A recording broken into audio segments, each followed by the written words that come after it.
주님께서 여러분과 함께 성 마르코가 전한 거룩한 복음입니다.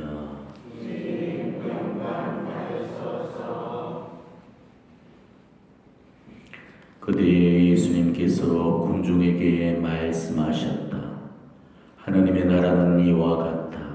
어떤 사람이 땅에 씨를 뿌려 놓으면 밤에 자고 낮에 일어나고 하는 사이에 씨는 싹이 져서 자라는데 그 사람은 어떻게 그리 되는지를 모른다. 땅이 저절로 열매를 맺게 하는데 처음에는 줄기가, 다음에는 이삭이 나오고 그 다음에는 이삭의 나달이 연건다.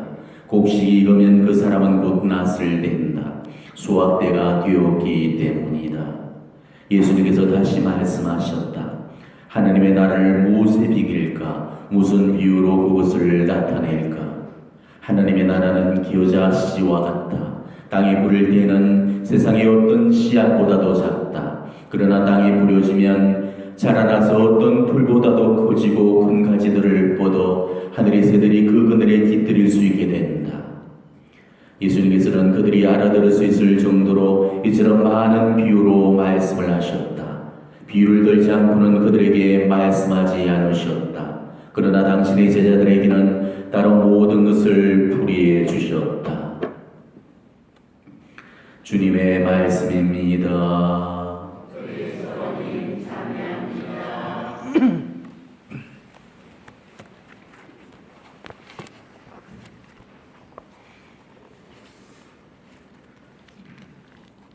예수님을 걸어서 비유의 대가라고 부르고 있습니다.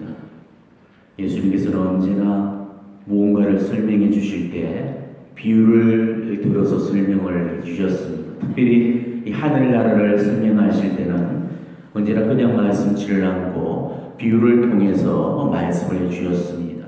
그래서 겨자씨의 비유라든지 또 밭에 묻혀있는 보물의 비유라든지 그물의 비유 등등 많은 그런 비유를 통해서 하늘의 나라를 설명하고자 하셨습니다. 자, 그렇다면 왜 굳이 직접 설명해 주려고 하지 않으시고 비유로만 설명하려고 하셨을까? 그는 바로 하늘나라를 설명해내는 일이 그만큼 어려웠을 겁니다. 자, 하늘나라는 이 세상 사람들이 알아들을 수 있는 곳이 아니죠.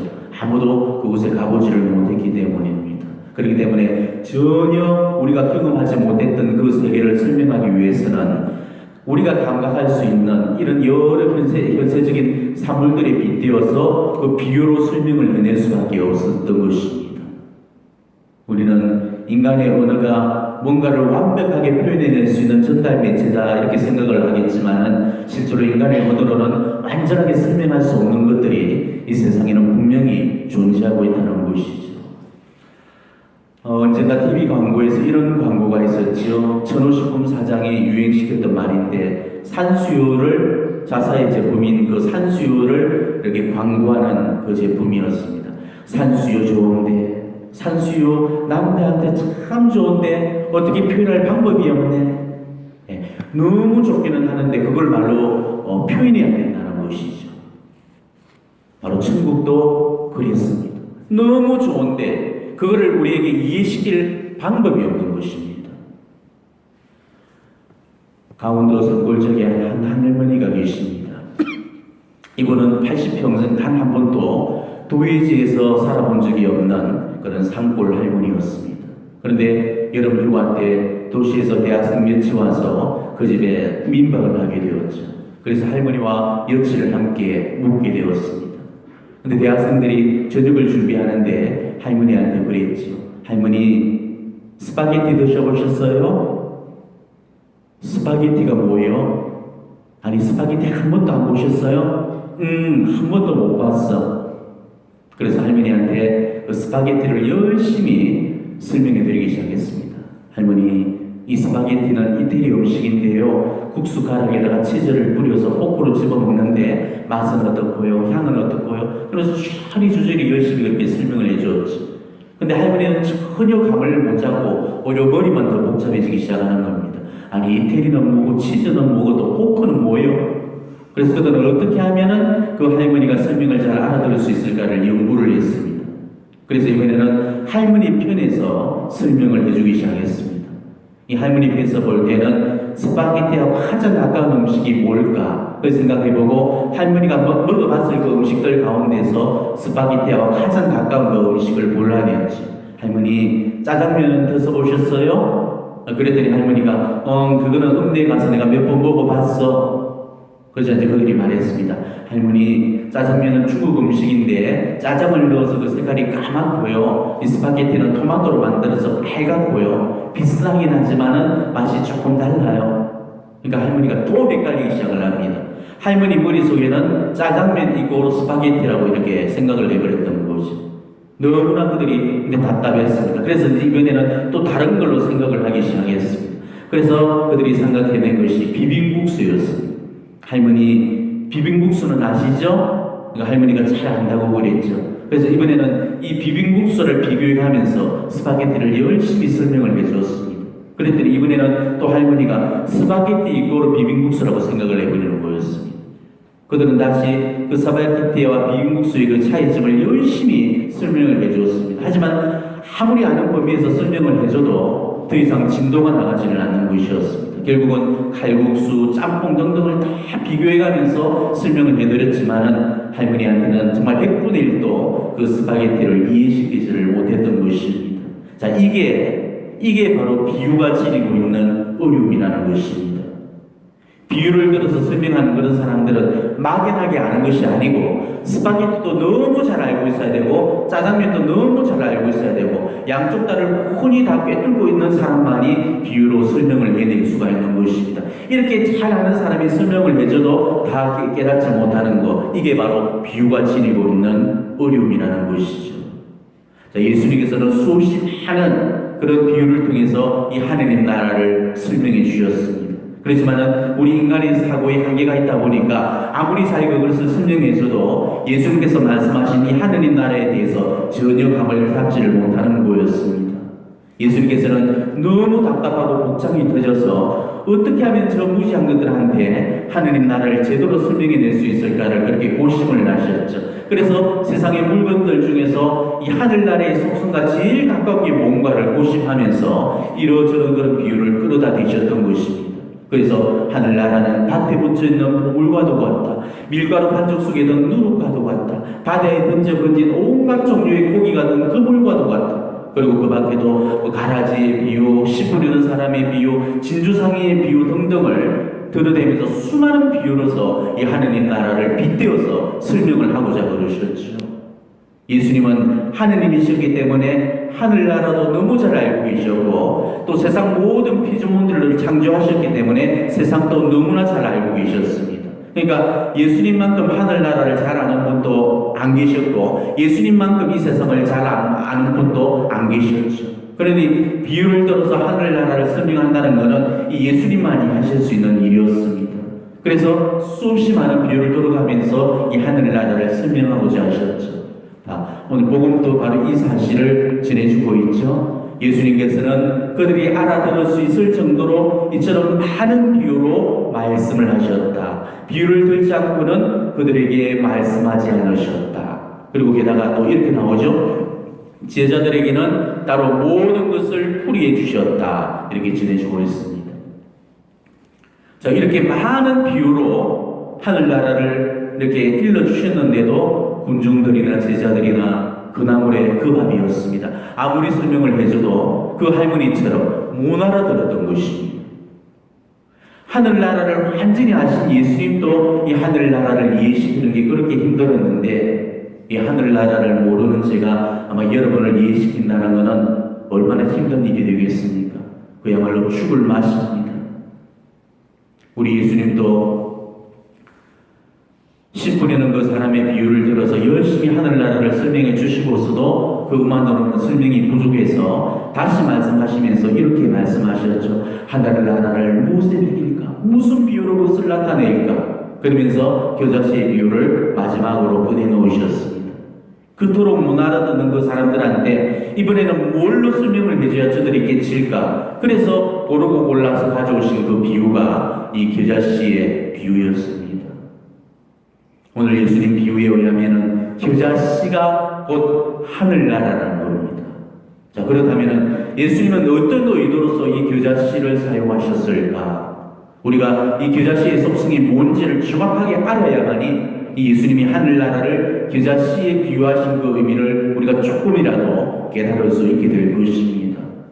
겨자씨는 보신 분들은 보셨겠지만 아주 작은 씨앗입니다. 볼펜으로 정말 꼭 찍어 놓은 것만큼 작은 씨앗입니다. 그런데 그런 작은 씨앗이 다 자라고 나면은 7m가 넘는 그야말로 어마어마하게 큰 그런 나무로 성장을 하게 됩니다.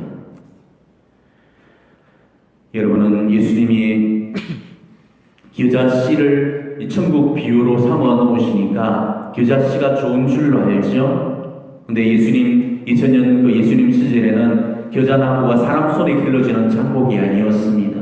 겨자나무는 율법이 명하고 있는 부정한 식물, 바로 부정한 나무로 여겨졌던 그 나무였습니다. 때문에 어떤 농부들도 겨자씨를 밭에 뿌려서 재배를 하지를 않았습니다.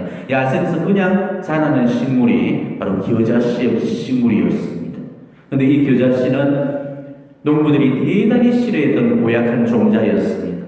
바람결에 야생의 그 겨자씨가 날아와서 어느 밭 한 귀퉁이에 딱 떨어지는 그 순간에 농부가 눈치채지도 못하는 그 사이에 겨자뿌리는 온 땅 밑으로 퍼져나가서 아주 빠른 속도로 온 밭을 잠식해버려서 키우려는 다른 채소를 다 밀어내버리고 맙니다. 그런 이유로 농부들은 이 밭에 겨자 씨앗이 올라오는 것을 보게 되면 빨리 그 겨자 싹을 뽑아버립니다. 아니면 얼마 못 가서 그 밭을 망가뜨리고 말죠. 그러니까 이 겨자나무라는 것은 환영받지 못한 나무였습니다.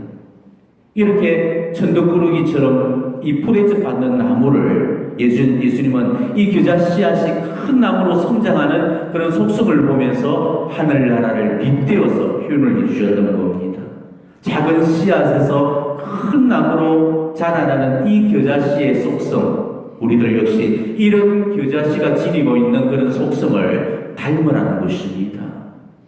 자, 겨자는 두 가지 속성을 지니고 있어요. 첫째로 겨자만이 지니고 있는 독특한 그리고 톡 쏘는 그런 향과 맛이 있죠. 겨자나무는 그 몸에서 뿜어져 나오는 이 강한 향기 때문에 병충해가 없는 작물입니다. 강력한 이 향 때문에 해충이 접근하지를 못하고 있죠. 그리고 둘째 속성은 겨자는 조금 전에도 말씀해 드렸지만 굉장한 번식력을 지니고 있습니다. 온 밭을 그야말로 삽신 안에 퍼져나가는 그런 놀라운 잠식력, 번식력, 이 생명력을 지니고 있습니다. 그래서 아무리 뽑아내도 겨자나무는 결국 그 밭을 장악해버리고 말죠. 그러니까 어떤 도전이나 압박에도 굴하지 않으면서 결국 그 불리한 환경에서 유리한 환경으로 바꾸는 그런 놀라운 생명력, 그리고 어떤 해충도 침범할 수는 없는 그런 독특하고 강렬한 향기, 이게 우리가 겨자씨한테서 배워내야 될 그런 점이라는 것이죠. 자, 우리는 하나님께서 이 땅에 심어주신 하늘의 겨자씨들입니다. 우리 가정 안에서, 우리 직장 안에서, 우리 공동체 안에서 뿌려진 그런 겨자나무 씨앗들이에요. 자, 그렇다면 우리에게 과연 이런 겨자씨의 속성들이 살아있는가를 물어보셔야 됩니다. 내 삶의 자리에서 그 겨자씨처럼 독특한 하나님의 향기를 풍기고 살고 있는지, 겨자씨가 그 어떤 해충도 가까이 못 오게 만드는 것처럼 그 어떠한 세속적인 것들도 절대 공격해 들어오지 못하는 그런 믿음으로 살고 있는지, 우리가 이걸 물으면서 우리의 신앙들을 다시 한번 점검해 보셔야 된다는 것입니다. 내가 세상을 변화시키느냐, 세상이 나를 변질시키느냐에 따라서 나의 운명과 세상의 운명이 달라지게 되어 있습니다. 내가 세상을 성화시키지 못한다면 세상이 결국 나를 세속화시켜버리고 말 겁니다. 우리는 이 겨자씨처럼 남을 나로 만들어야 되는 그런 존재들입니다. 독약청청 정말 나 홀로 고매한 향기를 내뿜으면서 그 넓은 전체 밭을 다 내 모습으로 만들어버려야 되는 것입니다. 하나님을 충실히 따르는 지금의 나처럼 바로 내 배우자를, 내 자녀들을, 내 부모님들을, 내 이웃들을 내가 변화시키고 치유시켜주고 회개시키면서 성화시키는 그런 존재들이 되어야 된다는 것이죠. 그들을 내 영적인 향기에 취하도록 만들어서 세상적인 그런 독들로부터 그들이 침범당하지 않도록 지켜줘야 됩니다. 이게 겨자씨로 불림받은 우리들의 역할이라는 것입니다. 자, 오늘 여러분들이 성당에 나오셔서 이렇게 미사를 드리고 기도를 드리고 있는 이유가 뭡니까? 여러분 가정이 성가족이 되기를 원하기 때문이고, 또 배우자와 자녀들이 하느님 품 안에서 기도하면서 함께 축복받고 살기를 원하기 때문일 겁니다. 그래서 냉랭한 그들 마음속에 하느님의 말씀이 열매 맺기를 바라면서 오늘 이 자리에 나오셨을 겁니다. 자, 그런데 우리가 지금 이렇게 기도를 봉헌해주고 이렇게 많은 기도를 바쳐주고 있는데도 왜 그들은 여전히 치유되지 않고 있고, 왜 여전히 냉담 중에 있고, 왜 하느님 사랑을 받아들이기를 거부하고 있는지 우리가 다시 한번 깊이 생각해 볼 필요가 있다는 것입니다. 과연 내가 바치고 있는 기도의 양이 부족했을까? 내 정성이 부족하고 내 희생이 부족했을까? 그게 아니라는 것이죠. 기도는 그 정도만으로도 충분합니다. 여러분이 지금까지 자녀들을 위해서, 가정을 위해서 얼마나 많이 기도를 바쳐왔습니까? 이렇게 매일 미사를 나올 정도로 열심한데 아마 여러분만큼 기도 열심히 하는 사람들도 드물 겁니다. 자, 그렇다면 과연 뭐가 문제일까? 바로 결론은 내 삶의 모습이 다른 사람들의 표현이 되어주지 못하고 있기 때문에 그렇습니다. 내 삶이 표현이 되지 않고서는 절대로 그들을 바꿔놓을 수가 없는 것입니다. 내 남편, 내 자녀들, 내 가정의 모습들을 한번 보십시오. 천부가 세상적인 욕심, 그리고 세상 냄새를 쫓아서 정말 가서는 안 될 그런 방향을 걸어가는 그들한테 우리는 과연 어떠한 향기를 풍기고 있는가를 점검해 보시도록 하십시오. 그들의 그 완고한 마음과 그 세상적인 것들의 길들이 있는 그 생각 속에 내가 어떻게 잠식에 들어가면서 방향을 돌려야 될 건지 자신의 모습부터 점검하고 먼저 자기 삶을 바꾸는 게 우선적인 목표가 되어야 되는데도 그들과의 관계 상에서 드러나고 있는 자기 모습이나 삶에 관해서는 진지한 성찰이나 반성이 없이 그저 주구장창 기도만 하고 있다는 것입니다. 네 삶의 모습이 다른 사람의 표현이 되지 않고서는 결코 우리는 겨자씨 역할을 할 수가 없습니다. 그토록 아무리 열심히 기도해 본들 그들을 감동시키고 또 그들의 완고한 생각을 무너뜨리게 할 힘이 없는 한에 우리는 그들을 절대 변화시키지 놓지 못합니다. 애석하게도 우리 주변에는 변화를 멈춰버린 그런 신앙인들이 너무나 많습니다. 5년 전이나 10년 전이나 20년 전이나 그 모습 그대로인 채로 나아지지 않는 그런 사람들, 세상 욕심을 버리지 못한 채 여전히 집착과 소유에 붙들려 살고 있고 말로만 사랑할 뿐이지 삶에는 전혀 사랑의 흔적조차 찾아볼 수가 없고 조그만 섭섭함이나 억울함도 용서해 주지를 못하고 조금만 힘들면 주저앉아버리고 포기해버리고 조금만 늦으면 남 탓을 해버리고 이런 뿌리를 뻗어나가지 못하는 그런 모습들이 우리 안에 너무 많다는 것입니다. 변하지 않는 늘 그 패턴으로만 우리가 끊임없이 기도를 하고 있다는 것이죠. 여러분 가운데서 이런 분들이 상당히 계실 겁니다. 어쩌면 거의 대부분이라 해도 과언이 아닐 것입니다. 이런 사람들은 절대 하느님의 향기를 풍길 수도 없고 이미 하느님의 향기를 잃어버린 사람들입니다. 겨자씨처럼 바깥으로 생명력이 뻗어나가지 못하고 자기 안에서 말씀의 생명력이 사그라진 사람들입니다. 바울 사도께서 고린도후서에서 우리들은 그리스도의 향기를 내라면서 이렇게 말씀하고 계시죠. 구원받을 사람들에게나 멸망당할 사람들에게나 우리는 하느님께 피어오르는 그리스도의 향기를 내십시오. 우리가 바로 그리스도의 향기를 낼 수 있어야 된다는 것입니다. 향나무를 찍으면 도끼날에도 향냄새가 배어 묻어나지만은 온나무를 찍게 되면은 도끼나는 물론이고 사람에게까지 옷을 옮겨오게 되지요. 자, 우리들 모습에서 이 하느님 냄새가 나기보다는 세상 사람들보다 더 심한 악취를 풍기게 될 때 주변 사람들은 나더러 니나 잘해라고 부릅니다. 그들은 우리가 하는 말 한마디에도 코웃음을 치게 될 거고 우리 때문에 실망을 느끼게 될 거고 오히려 우리가 그들을 하느님한테서 더 멀어지게 만드는 그런 역할을 하고 만다는 것입니다. 여러분들이 남편들한테 퇴박 맞으면서 자주 듣는 말들 중에 이런 말들을 들어보셨을 겁니다. 그렇게 살 거면은 기도는 뭐 하려고 하냐? 그렇게 살 거면은 성당은 뭐 하려고 다니냐? 이런 말씀들 분명히 한 번씩은 들어보셨을 겁니다. 아무리 남편 붙들고 앉아서 성당 다니자고 하고 냉담 풀자고 해도 내 삶이 남편을 움직여주지 못하면 내 말은 절대로 남편을 움직일 수가 없는 것입니다. 삶으로도 남편을 못 움직이는데 말로 어떻게 남편을 움직일 수가 있겠어요? 우리가 그들들어 교자씨 역할을 해달라고 요구해서는 안 되는 것입니다. 교자씨라는 것은 오늘 지금 우리한테 주어진 소명입니다. 기도하는 것만큼으로 내 삶이 달라져야 되고 정화되어져야 되고 바로 그 힘으로 가정이라는 밭, 이 세상이라는 밭으로 나아가서 하느님을 알지 못하는 그 가엾은 영혼들을 내 믿음의 교자나무 위에 둥지를 틀 수 있도록 우리가 그들을 초대해 줘야 된다는 것입니다.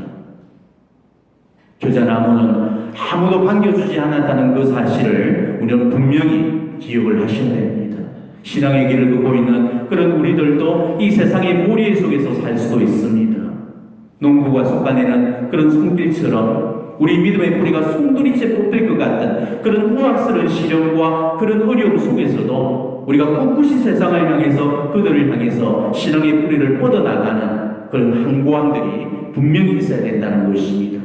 아무리 뽑아내고 솎아내도 교자나무가 끝까지 뻗어나가듯이 우리도 우리 삶의 자리에서 그런 꿋꿋한 증인으로 살아가야 된다는 것입니다.